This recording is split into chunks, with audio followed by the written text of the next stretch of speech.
The dead victims of the Israeli aggression on Gaza exceed 100 and the Palestinians shell Israeli positions.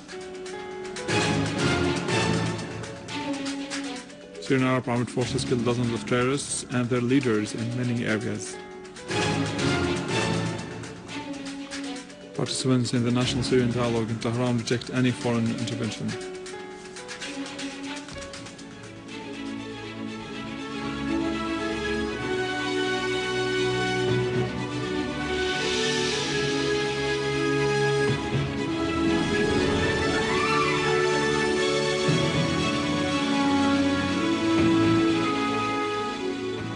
Good afternoon.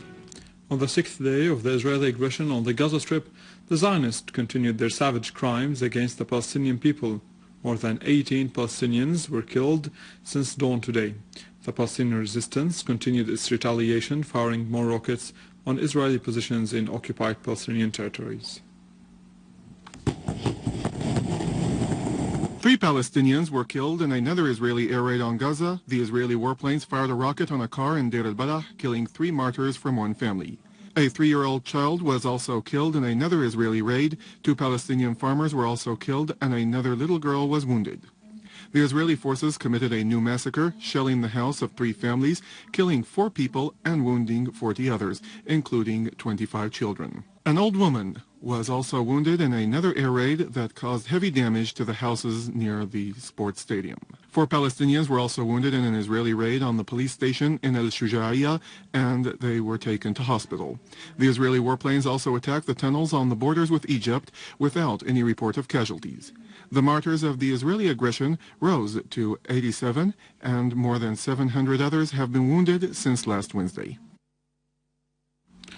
In a new violation of the holy shrines and places of worship, gangs of Israeli settlers set fire to the mosque of the village of Arif in the south of Nablus in the West Bank, destroying it completely. The Palestinians chased the settlers away and put off the fire.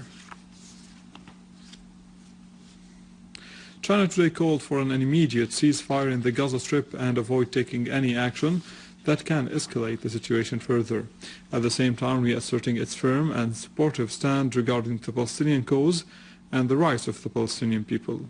The Chinese Foreign Ministry spokesperson Hua Changyang held a press conference today, during which she urged all parties, especially Israel, to show and demonstrate maximum restraint. It is to be noted that China supported the Palestinians' request for a UN recognition of the Palestinian state.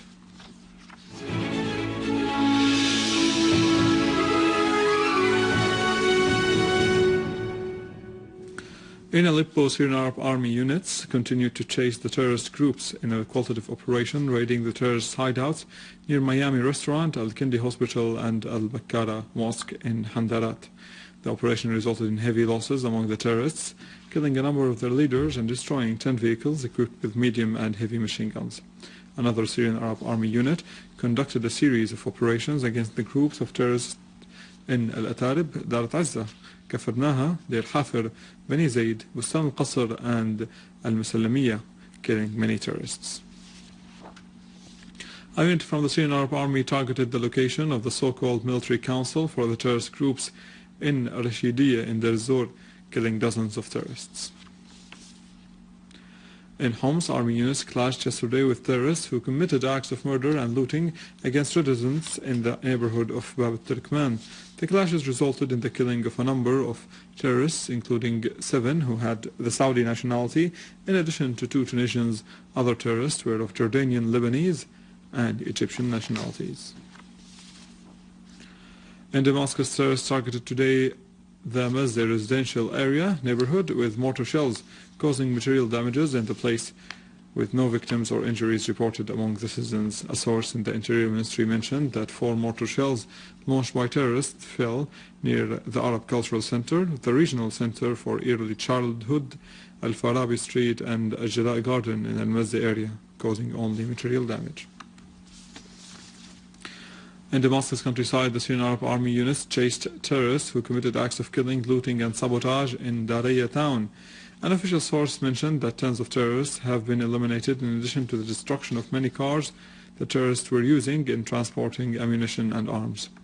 The source added that a unit of the armed forces clashed with a terrorist group in Al-Hajira town in Damascus countryside, eliminating all its members.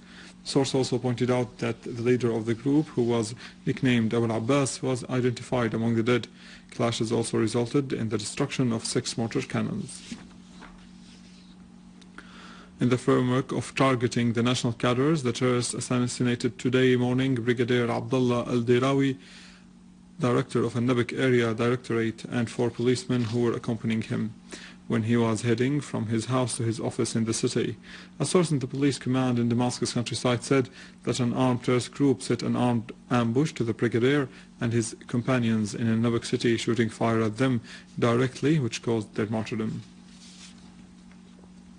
In Hasake, the terrorists blew up yesterday a bomb planted in front of the central bank branch in the city, killing a child and wounding her mother. Meanwhile, a source in the governorate said that the engineering units foiled an attempt to blow up an explosive device weighing 25 kilograms of TNT planted by the terrorists in the same site of the first explosion, intended to be detonated when crowds of citizens and rescue crews gather. In Tehran, the conference of the Syrian National Dialogue continued its work under the motto "No to Violence and Yes to Democracy." Participants rejected any military intervention in Syria and any solution imposed from abroad. They also called upon the neighboring countries to control their borders and to prevent the smuggling of weapons and terrorists into Syria. The conference is attended by representatives of the Syrian government and political trends of the opposition, in addition to more than 200 figures, tribal chiefs and religious clerks. The Iranian Foreign Minister Ali Akbar Salehi asserted that the conference paves the way for dialogue between the Syrian government and the opposition. The participants stressed the necessity of a political solution to the crisis and the rejection of any solution imposed by foreigners. He added that Iran stands by the Syrian people to achieve their rightful demands with full respect for Syria's sovereignty and territorial integrity.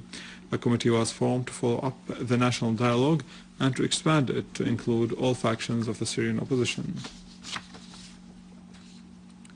With this, we come to the end of our news for today. Stay with us after the break. Denise has the latest in economy. For more details, you can visit our website in English, www.syriaonline.sy.